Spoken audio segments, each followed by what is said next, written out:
नमस्कार दोस्तों, मैं बाल मुकुंद धुरिया।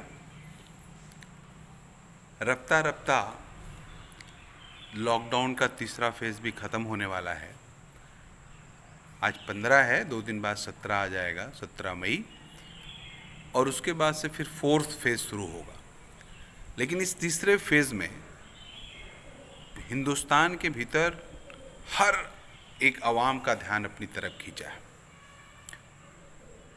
मजदूरों की जो दुर्दशा हुई है उसको लेके पूरा देश हैरान और परेशान है।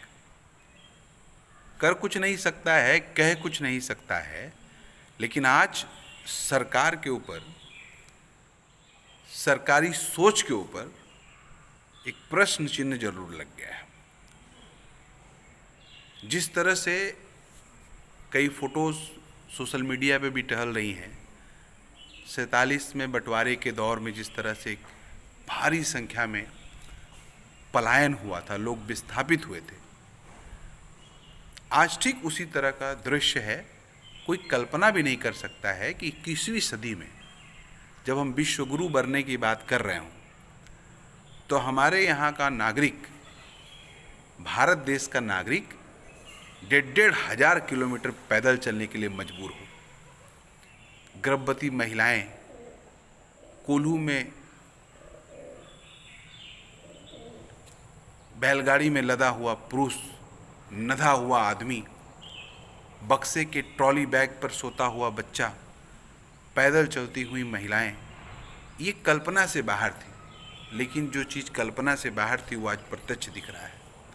और एक बात साफ हो गई है कि हमारी सरकार को, भारत की सरकार को, नरेंद्र मोदी की सरकार को इससे बहुत फर्क नहीं पड़ता है। बताइए ना, इस बेहयाई से उन्होंने 20 लाख करोड़ के पैकेज की घोषणा की है। सीतारमण जी पार्ट पार्ट में बता रही हैं। मजाक देखिए, वो जो घोषणा है, पैकेज है, उसका बड़ा हिस्सा कर्ज देंगे।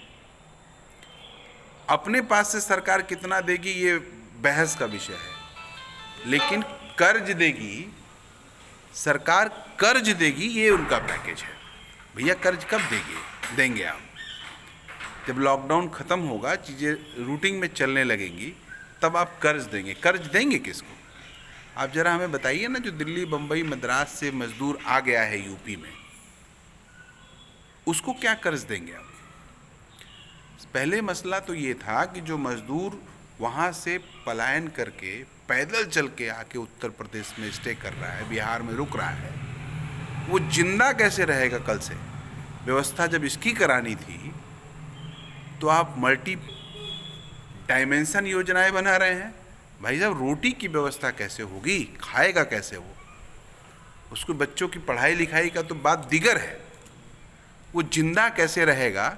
इस पे हमारी सरकार का ये 20 लाख करोड़ रुपया कहीं भी मदद करता नहीं दिख रहा है। कितने हवा में रहते हैं दिल्ली में बैठे हुए लोग, उन्हें ज़मीन की हकीकत क्या जरा भी नहीं मालूम है? या अगर मालूम है तो मालूम होने के बावजूद भी इस हकीकत से वो नज़र चुरा रहे हैं, इस हकीकत से वो बच रहे हैं कि ये जो मज़दूर मर जाएगा, ये गांव में जाते ही मज़दूर रह नहीं जाएगा, ये अपनी अपनी जातियों में बढ़ जाएगा और फिर उसी हिसाब से पॉलिटिकल फैसले होंगे, तो सब कुछ वहीं टिक जा रहा है। इसलिए मेरे दोस्तों, इस लॉकडाउन ने बहुत कुछ, बहुत विषयों के बारे में नज़रिया साफ कर दिया है।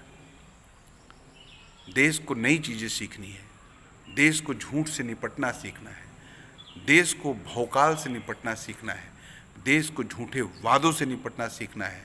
सरकारें कैसे पूंजीपतियों के पक्ष में खड़ी रहती हैं, सरकारें पूंजीपतियों के लिए मजदूरों की हत्या तक कर देने से नहीं चूक रही हैं, इसके विषय में सोचना होगा।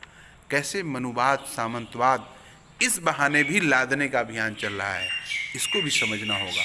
और समझना होगा कि अगर नहीं लड़ेंगे तो कत्ल कर दिए जाएंगे, भूख से मर जाएंगे, और आपके मौत पे थोड़ा मजा लेंगे लोग। चिंतित, गमगीन ये सरकारें नहीं होंगी, आप केवल आंकड़ा बन जाएंगे। आज हमने देखा, कल पूरे देश से खबरें आई, 8 इस स्टेज में, 10 उस स्टेट में, 15 उस स्टेट में मजदूर मर रहे हैं। सड़कों पे केवल मजदूर ही मजदूर दिख रहे हैं। इसलिए मेरे दोस्तों, गंभीर होइए इस समस्या पे। मजदूर आज अगर पैदल चल रहा है तो उसका प्रतिनिधित्व समझिए हम आप कर रहे हैं।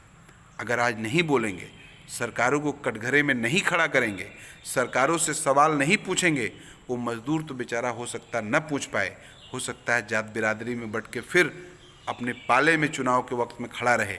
लेकिन हिंदुस्तान को कब्रगाह बना देने की जो लोग साजिश कर रहे हैं, देश को जंगल बना देने की जो साजिश कर रहे हैं, पूंजीपतियों का गुलाम बना देने की जो साजिश कर रहे हैं, वो कामयाब हो जाएंगे। इसलिए सवाल पूछिए। मैं खोज रहा था नेट पे, मुझे कहीं आंकड़ा नहीं मिला, कहीं ये संख्या नहीं पता चल पा रही है कि फाइनली बिहार कितने लोग लौटे, फाइनली यूपी कितने लोग लौटे, दिल्ली बम्बई से महाराष्ट्र से कितने लोग फाइनली कूच कर गए। आप देखिएगा, आप भी खोज डालिए, कहीं नहीं मिलेगा। सरकार एक जिम्मेदार गंभीर नहीं है ये बताने को। इसका कहीं आंकड़ा सच मिल जाए तो प्लीज़ हमें भी बताइएगा। ये बहुत भयावह स्थिति है, बहुत भयानक स्थिति है। इससे वो मज़दूर बेचारा कैसे निपटेगा, वो तो रोजी रोटी में लगा है। जिम्मेदारी आपकी हमारी भी है। आइए अपनी जिम्मेदारी को निभाएं। नमस्कार।